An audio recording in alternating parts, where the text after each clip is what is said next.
Salut tout le monde, aujourd'hui on teste des ballerines performance de Boreal, les Ninja.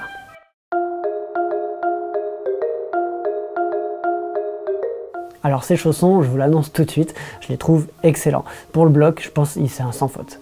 Alors je sais que j'ai déjà été très élogieux avec d'autres modèles de Boreal par le passé, donc je vous le précise, ils ne me paient pas pour être gentil. Au contraire, c'est vraiment moi qui à chaque fois leur demande s'ils veulent bien m'envoyer des chaussons parce que je les trouve intéressants. Je vous dis ça parce que justement cette fois c'était un petit peu différent, ces chaussons j'en avais jamais entendu parler et c'est Epic TV, donc le shop pour lequel je fais ces vidéos, qui avait reçu ça et qui m'a dit voilà on a ça si jamais tu veux les tester. J'étais pas forcément ultra motivé à la base parce que j'avais déjà justement testé pas mal de Boreal et que je devais encore en tester d'autres, mais je les ai mis vite fait une fois en falaise. Avec Matt on testait un assureur ce jour-là et on a vraiment tous les deux tout de suite adoré les sensations avec ce chausson. Voilà, je suis redescendu de la voie en disant waouh, il faut que je les teste. Alors pour entrer dans le cœur du sujet, ce qui m'a plu tout de suite, c'est leur souplesse et les sensations qu'on ressent mais dès les premières prises. Alors c'est des sensations, c'est un peu difficile à expliquer, mais vraiment voilà, on va sentir l'accroche, la puissance, la précision. Ouais, c'était vraiment un bon feeling tout de suite. Petite précision, même si la première prise en main ça s'est fait en falaise, je ne considère pas que ce soit des chaussons falaise a priori, parce qu'ils sont très souples, du coup sur de longs efforts ça va vraiment commencer à se ressentir sur les orteils. Éventuellement pour des voies dures, vraiment courtes et intenses, ça peut le faire, mais voilà, d'après moi c'est surtout des chaussons de bloc. Si vous cherchez une seule paire de chaussons pour faire autant de falaises que de blocs avec, il y a de meilleurs choix je pense que ce modèle là. Voilà, c'était probablement la seule critique sur ce chausson, si on peut appeler ça une critique. Donc ça a été mes chaussons pour tout cet hiver, depuis fin janvier à peu près, en bloc donc, je me suis régalé à Fontainebleau avec, et puis ils m'ont accompagné sur toutes mes séances en salle. Vraiment, encore une fois, leur souplesse fait qu'ils sont vraiment excellents sur tous ces blocs en adhérence, où il faut bouger sur des volumes, ou alors sur des vraiment très petites prises. On sent et même on voit les chaussons s'écraser, vraiment englober complètement les prises. C'est vraiment super rassurant sur ce genre de bloc un peu stressant là où on doit tout jouer sur les pieds mais sur finalement des volumes ou des prises qui sont vraiment pas bonnes ou en adhérence sur le mur. Et bien là on sent et on voit le chausson qui vraiment va essayer de choper toute la friction qui est possible. Et du coup on ose y aller plus franchement on va dire. La gomme d'ailleurs c'est du Zenith Ultra. Bon, rien de spécial à dire à ce propos, ça tire très bien. Sur les petites prises, c'est très bon aussi. Ils sont cambrés et asymétriques, donc pas de souci, on a toute l'énergie possible sur le gros orteil. Et c'est aussi très agréable dans les dévers. Ça doit se voir à l'image.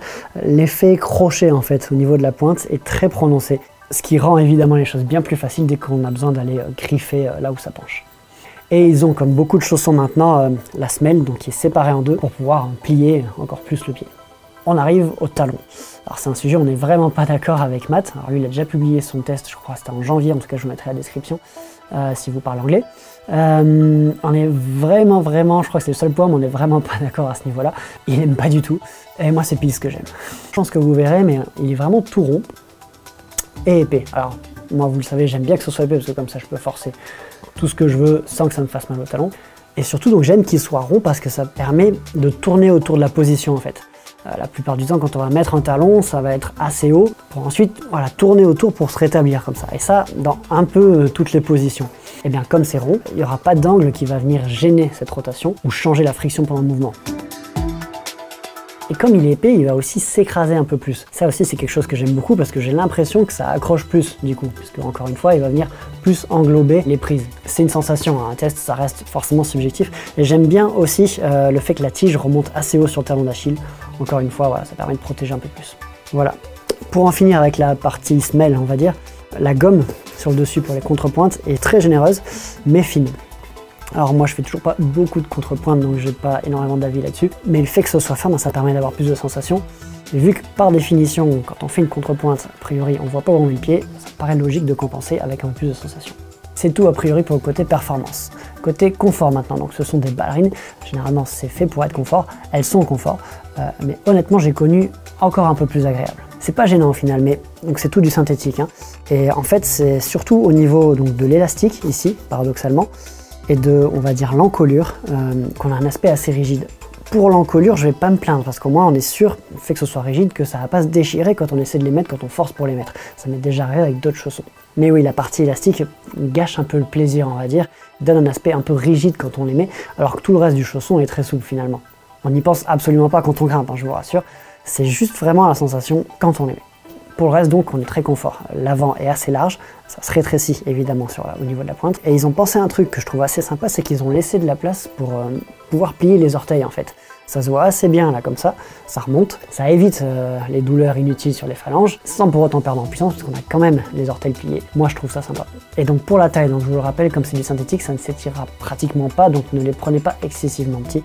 Moi j'ai pris du 41 alors que je suis en 42 en fil, ça me va très bien.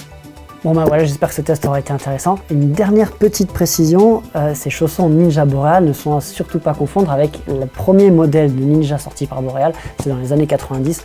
Normalement il n'est plus en vente, mais bon sachez-le, ils ont repris le même nom, mais ça a vraiment absolument plus rien à voir. Ils ont aussi un modèle junior qui s'appelle Ninja, mais qui n'a rien à voir non plus. De toute façon, comme d'habitude, je vous mets tous les liens en description, vous ne pourrez pas vous tromper. A bientôt.